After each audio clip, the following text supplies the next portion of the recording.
Hello guys! Hello sa inyo lahat.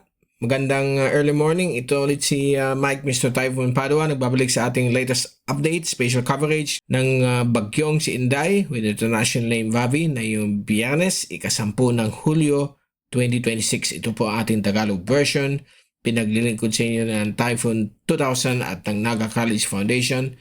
At gusto ko rin pasalamatan ang ating partners, Aboitiz Power, at ang lokal na gobyerno ng Naga City headed by Honorable Mayor Leno Robredo at ang ating Honorable Vice Mayor Gabby Bordado.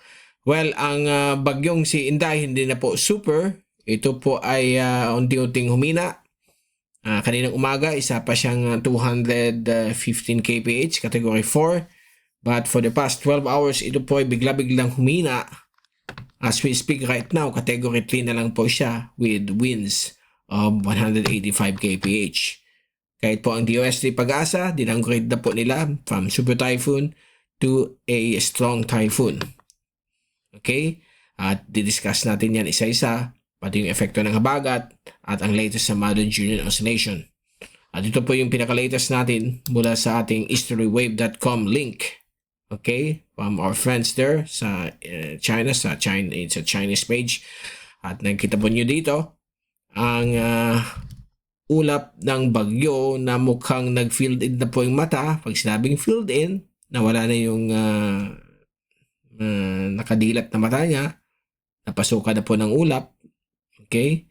Assign po yan na humihina ang bagyo. At napapansin ninyo, nagkakaroon po dito ng dry slot sa area po ng kanyang northern hemisphere. Nandyan po na yun yung tinatawag nating northeasterly wind shear na umabot po ng 30 to 45 kph or 15 to 20 knot. Not 25 knots, yeah. So, pinupush niyan o sinisira ang sirkulasyon ng bagyo. At ito rin yung time na nagkakaroon na naman po siya ng another eye wall replacement cycle. Nakapangilan na po siya. Sana itong tinatawag natin, ito kasi yung outer eye wall, nakita nyo dito. Ito yung outer eye wall niya. Medyo nasira po siya ng wind shear. So itong outer eye wall, kung healthy sana siya, ito sana ang magko-constrict at papalitan itong nandito na eye wall. Wala talagang nagkaroon po ng wind shear. Medyo nabulabog ang bagyo. Nasira ang kanyang pagporma. At medyo nga bumagal ang bagya, but ito ay patuloy pa rin na kumikilos pa hilagang kanluran sa general direction pa rin ng Ishigaki-jima or sa parte po ng Yaeyama Island chain. Sa may east po yan ng northern Taiwan. And then, hindi pa rin nagbabago ang forecast. Ito po ay lalabas ng Philippine Area of Responsibility sa na yung darating pong Sabado ng hapon o umaga. So, depende sa kanyang forward speed. At ito yung fast animation mula sa windy.com. Nakikita ninyo, for the past 24 hours, simula po kahapon ng early morning, kung mapansin ninyo, yung kanyang eye dito ay still healthy. Nandito, kita niyo yung mata niya. Yung bilog na bilog pa. Biglang may nagkaroon po dito ng wind shear. Yan, no? Halos malaking porsyento ng kanyang lakas ang nabawasan.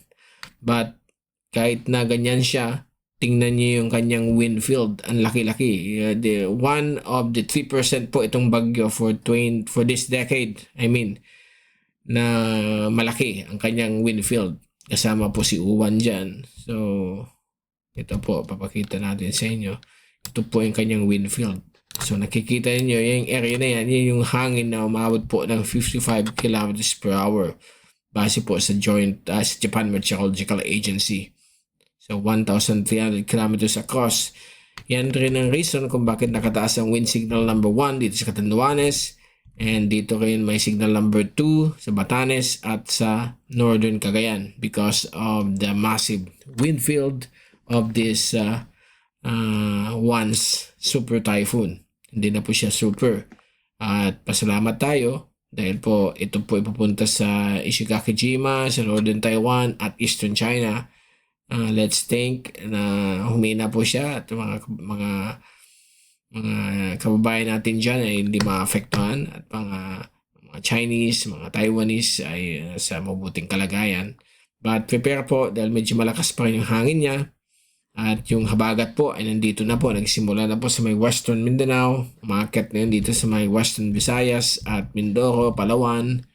Then later today, apektado na rin ang western sections po ng Luzon at aabot rin po sa Bicol region ng mga pag-ulan. Especially na yung weekend, may mga rain advisory po tayong nilalabas para po dito sa ating city. Other image, para nakita niyo dito kung ano nangyari po at nasira yung kanyang dito, yung kanyang kaulapan. So yan po ang result ng wind shear. So ito yung galing sa University of Wisconsin Tropical Cyclone page. Ang portal po sa bagyong si Vavi at kitang-kita nyo dito na yung teka muna ha, balitan natin ito, alisin natin itong OHC.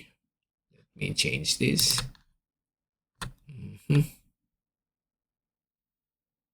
Alisin natin dyan. Oops. Balitan natin. Wind shear product. Balitan natin yung okay. Balitan natin dito.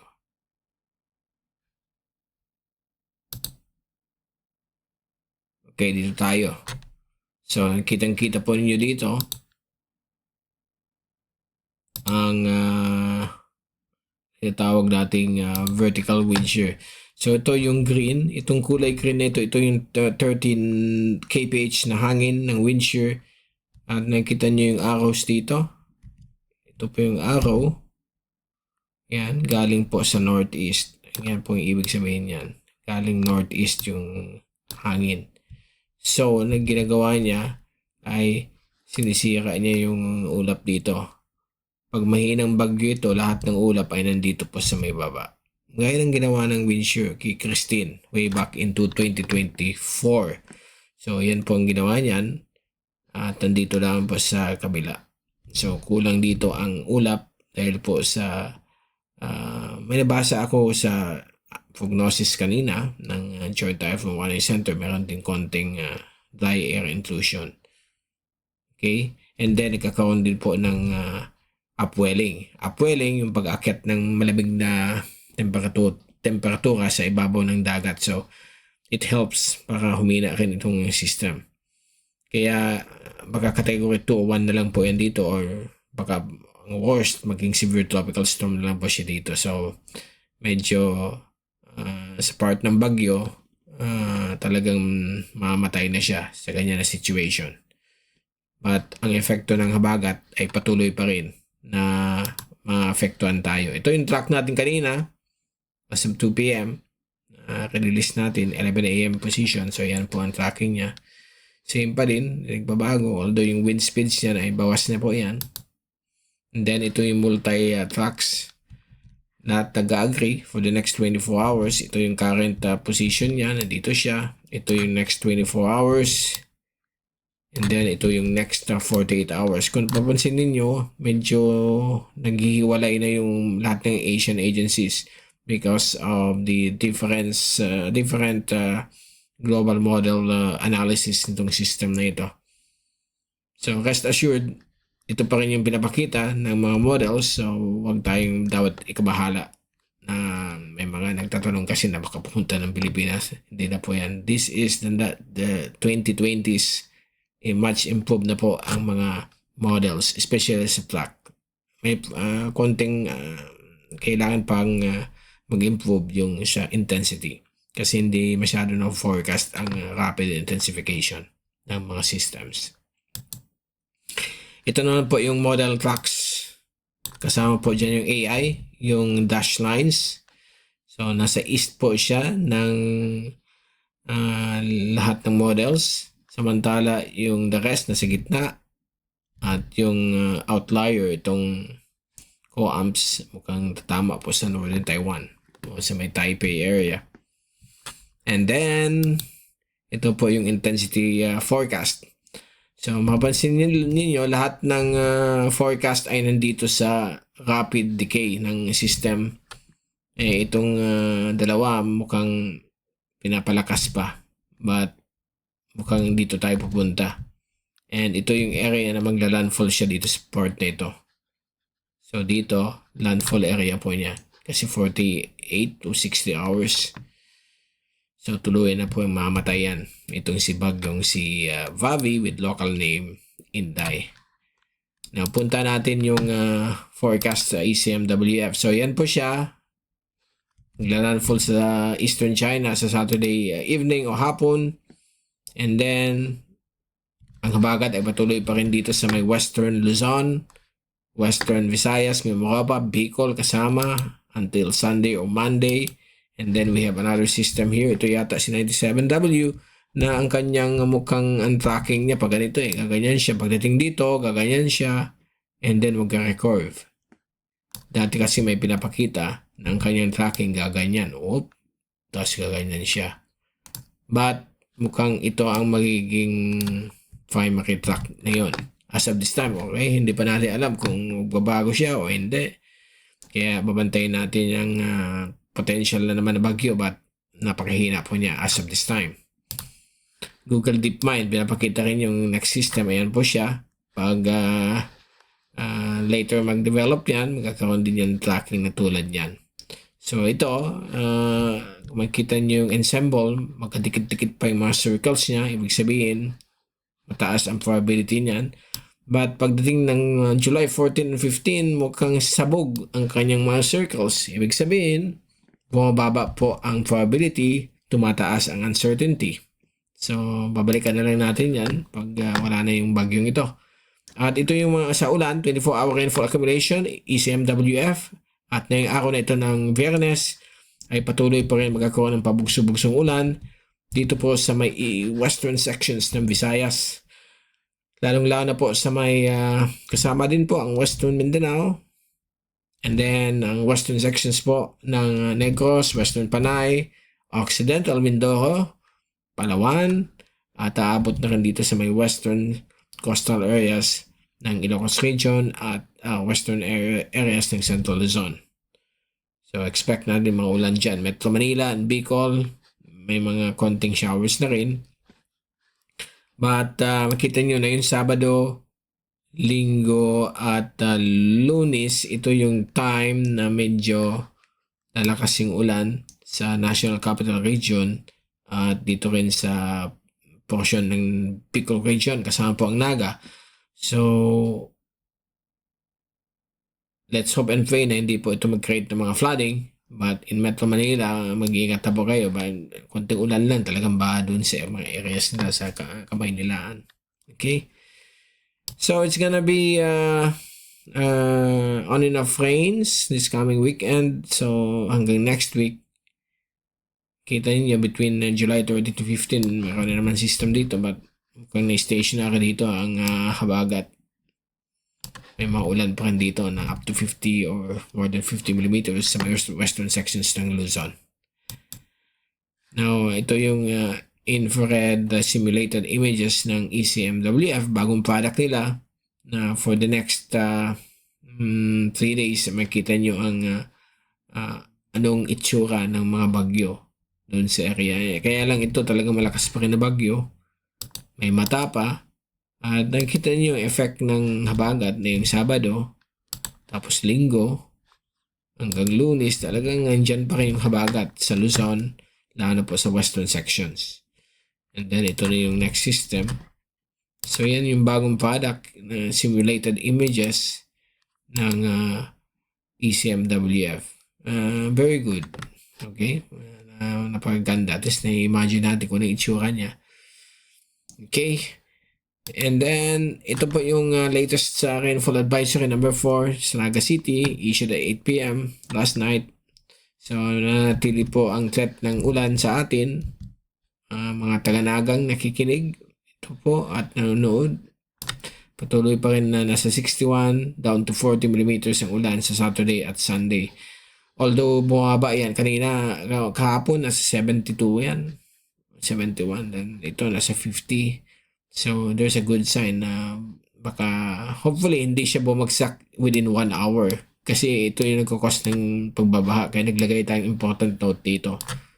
Okay, basahin na lang ninyo sa ating Facebook page. Nandun itong infographic na ginawa natin for Naga City. So, galing po ito sa ECMWF model in partnership with Naga College Foundation and Typhoon 2000.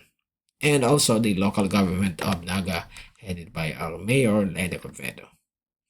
So, yan po. Let's, sabi nga dito, stay informed, stay prepared, stay safe. Ang importante, lagi tayong handa. Okay? Alam natin ito forecast, pwedeng more or less than the value. So, take note po. Okay, sana magbaba pa yan. Kung distributed yung ulan yan, okay lang. Hindi naman babahayin ang area natin, but it will be a helpful amount of rainfall para sa farmlands ng ating syudad. Kasi kailangan po natin ng ulan kasi meron tayong threat of an upcoming Super El Nino. Actually, kahit may El Nino, La Nina, ganitong time hindi pa rin affected. May mga habagat pa rin, may ulan-ulan. Pero nakita natin ang difference, ang laki ng pagbawas ng ulan. Sa June lang, 100 plus millimeters na yung ulan. Last year, 300 plus. So, you spot the difference kaagad pag mayroon El Nino. Wave heights and swell heights mananatili po up to 5 meters dito sa eastern seaboards ng ating bansa. Sa western, habagat waves po ito up to 2 to 3 meters. So sa Sabado, halos buong Philippine Sea. West or east, we have wave heights and swell heights of up to 5 meters here. Over extreme northern Luzon, dito sa may West Philippine Sea, up to 3 meters in heights ang mga alon dito. And it will persist.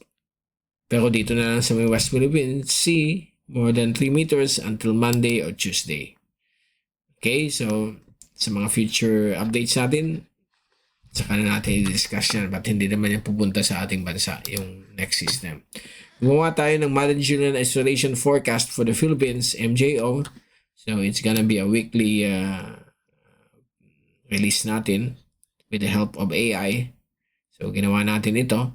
Napakaganda po. At least nakikita ninyo, mapag-aralan ninyo kung anong managerial oscillation. It is an eastward moving pulse of clouds and thunderstorms near the equator that could enhance more rainfall or that could suppress less rainfall sa ating lugar. It affects the development of bagyo. Yung mga bagyo na afektuhan yan pag mataas or nasa wet phase or enhanced phase ang MJO. Ito po, wet phase and dry phase, suppress or enhance. Pag enhance mode, marami ang bagyo o malaki yung bagyo. So, nangyayari na yun sa bagyong si Inday. Nandito tayo. But for the next 2 weeks, ay mukhang pupunta tayo sa dry conditions. Babawas yung ulan. Concentrated na lang sa LPA, thunderstorms, itong ulan, beginning July 13 hanggang 19. Then, pati yung habagat, concentrated lang dito sa maliit na area ng Ilocos, Western Ilocos region. And then, itong next na dry phase o suppressed phase ay mukhang mahina. Hindi pa sigurado kung lalakas yan. But, paikot-ikot lang po yan. Parang ganito lang ang ikot niyan. Every 30 to 60 days. Then, balik na naman tayo sa wet phase after 30 or 60 days. So, depende. Minsan nag-stationary. Pag panahon ng El Nino, ay mukhang lamang po itong dry phase. So, you can just read it. Available po itong infographic sa ating Facebook page, mrtyphoon.com, or just type Mike Mr. Typhoon Padua. Mag-subscribe kayo sa ating channel para updated po kayo. Follow us. So, we will be issuing another update next Thursday. So, every Thursday po itong MJO forecast for the Philippines. Iba ito sa El Nino kasi El Nino is more the climate type. It's somewhat a hybrid between a weather forecast and a climate forecast. Kasi ito yung tinitingnan dito yung pulse ng paggalaw ng mga ulap. May ikot yan eh. Okay? Since 2006, alam natin ito. Pag nasa wet phase, dadami ang mga bagyo, mga formation. At malalaki sila. Minsan isa lang, pero dambuhala. Pag dry phase, meron pa rin bagyo, pero mga midget, mga maliliit, very small. At nakikita natin yan in the past. May nag-form ng mga ganyan. Gaya ng panahon ni Raleigh. Midget siya, small na system. Hindi naman midget, small lang. From average to small. Si Raleigh, 2020, nasa dry phase ng MJO. Panahon ni Christine, nagtatanong, nasa wet phase po tayo niyan. Kaya nakatulong yung itong wet phase para magbigay po ng grabing ulan. Ay, so sad, nangyari yan. But, again, we're here to give you the very latest, okay? So, abangan yung next update niyan. And also, I will include El Nino update. Yung Super El Nino, maglalabas tayong update. Okay? Soon. Ito naman po yung latest from the Climate Prediction Center of NOAA, Global Tropics Hazard Outlook, week 2 and 3, na kung saan itong week 3 is highly uncertain pa. Dito sa week 2, nakita ninyo, meron pa rin more than 20% of a bagyo formation, but di pa po yung sigurado. Meron si ECMWF para pataas siya. Pa-dry phase na rin. Kita nyo dito, below average sa Indonesia and Malaysia. And then, normal po sa atin. May konting ulan pa rin dito dahil sa bagat. 15 to 21. Third week, July 22 to July 28. Ayan na. Although normal pa rin tayo. Pag walang mga shade, normal po ang climate sa atin. May mga localized thunderstorms. Okay, yan ang magpapaulan sa atin, but it's not much. Hindi masyado. At ito yung dry phase. Pasensya na po kayo pag ako inantok dahil ilang araw na tayong 3 hanggang 4 na oras lang na tutulog pag may bagyo. But no worries, I'm healthy. Okay? Now, ayan. So, dyan na natin tatapusin ang ating update. Okay? 22 minutes. At again, babalik ulit tayo within the next 24 to 36 hours for another update. Let's hope the good news ang next nating balita. And we will keep you informed at all times. Again, shout out sa lahat na nag-like sa ating postings. And then sa mga nagsuporta, maraming salamat kahit gaano kaliit ang inyong suporta. Appreciate po natin yan. Again, ito si Mike Mr. Typhoon Padua. Good evening, good morning, good day. Kahit saan kayo lupalop ng mundo, maraming salamat sa inyong pagganood. Okay? Let's all pray. Stay safe always. And thank you so much for watching. God bless po sa inyo lahat.